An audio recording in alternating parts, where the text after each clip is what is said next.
In the renewable energy competition, hydrogen is a late starter despite being the most abundant element on the periodic table. Many other renewable technologies have dominated headlines for years, but hydrogen's production and storage issues keep it from becoming an everyday reality for many. However, with recent advancements, green hydrogen is just a step away. What are these advances that will mitigate the negative effects of hydrogen, and how effective are they?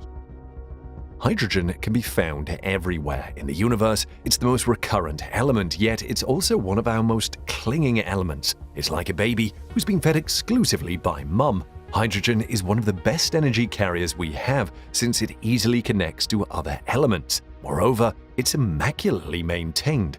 Some of you may be curious as to just how clean it is. For clarity, if a small amount of oxygen is added to a fuel cell, hydrogen power produces solely water as a byproduct. Hydrogen can be obtained from a variety of sources, including fossil fuels and biomass. However, because hydrogen is clinging, you must separate it from other elements before it can be used alone. And this is the source of hydrogen's poor energy efficiency, as it requires a significant amount of both energy and time. It takes more energy to make hydrogen than you receive out of it. This is a significant loss when compared to other power systems, such as electric vehicle batteries. From beginning to end, you're losing around 60% of it. It's also important to consider where we acquire our energy from. There are three types of hydrogen power.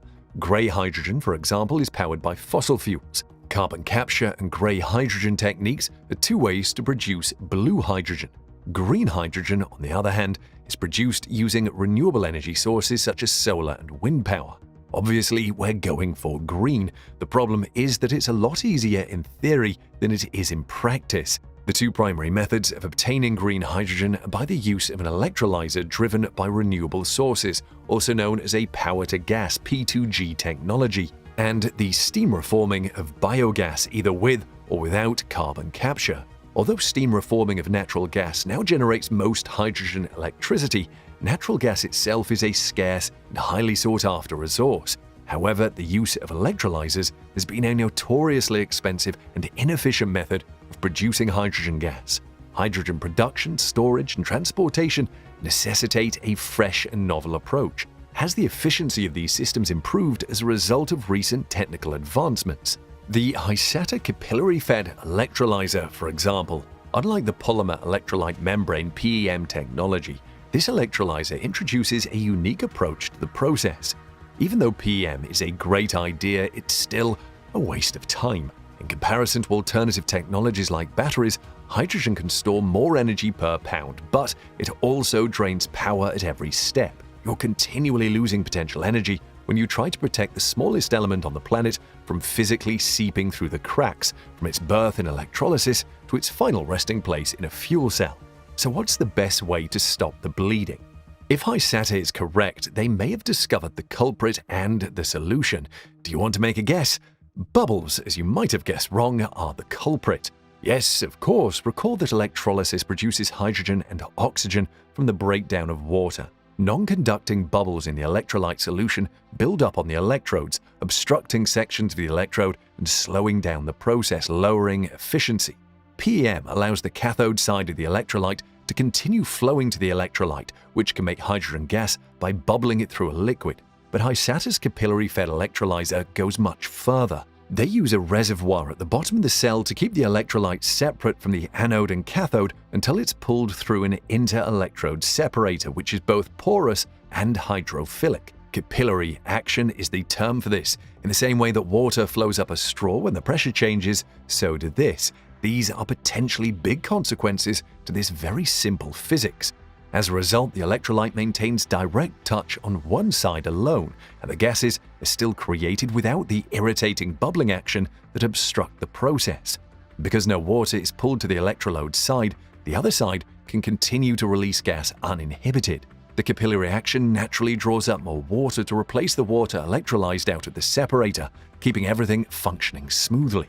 So without those pesky bubbles in the way, how efficient can these electrolyzers be?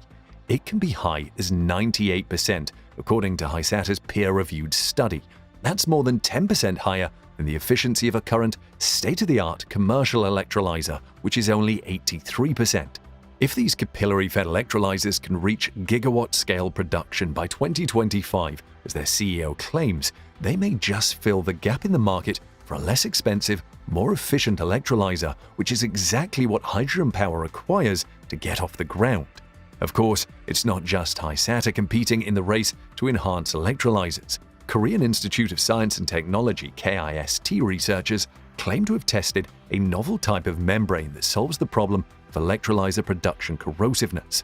Proton exchange membrane (PEMs) are used in most electrolyzers to allow positively charged hydrogen ions to pass through to the cathode and eventually combine with electrons to generate hydrogen gas. Unfortunately, this acidic environment is extremely demanding on equipment, necessitating the use of costly metals such as platinum, ruthenium, or iridium in electrodes. On their separator plates, they use titanium as well. One of the significant expenditures is the usage of these platinum group metals, PGMs, as a catalyst to speed up the reaction. These catalysts are very expensive and can be poisoned by numerous impurities in the input gas stream, such as carbon monoxide or other gases that may be pollutants. However, this problem is typically addressed by switching to anion exchange membranes (AEMs). Negatively charged hydroxide ions pass through these membranes and electrode assemblies and recombine to form water molecules at the anode, allowing hydrogen atoms to gravitate towards the cathode. Unlike their PEM counterparts, AEMs can operate in even alkaline conditions without the need for expensive metal catalysts. AEMs, on the other hand, haven't quite found their footing in the market owing to their poor performance and proclivity for breaking down. KIST recently conducted tests on a new membrane and electrode assembly that outperformed their AEM counterparts by a factor of 6 and lasted 10 times as long. It even performed 20% better than existing PEM technology. They achieved this in part by increasing the specific surface area of the structure and combining it with ion-conducting PFAP-based compounds. This translates to increased surface area, more conductivity, and, in theory, more energy produced over its lifetime, as well as a cheaper total expenses. So how does it hold up?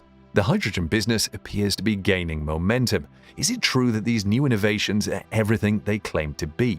Let's start with efficiency first. It takes HySATA's capillary-fed electrolyzer only 41.5 kilowatt-hours per kilogram of hydrogen to run, compared to the current commercial electrolyzer's 52.5 kilowatt-hour. A stunning 95% overall system efficiency is a huge improvement over the industry benchmark of 75%. And to their credit, they aren't making this world record-breaking claim without evidence. Their research was peer-reviewed and published in Nature Communications in March. Their design ensures that every drop of hydrogen is squeezed out, with not a single bubble going to waste.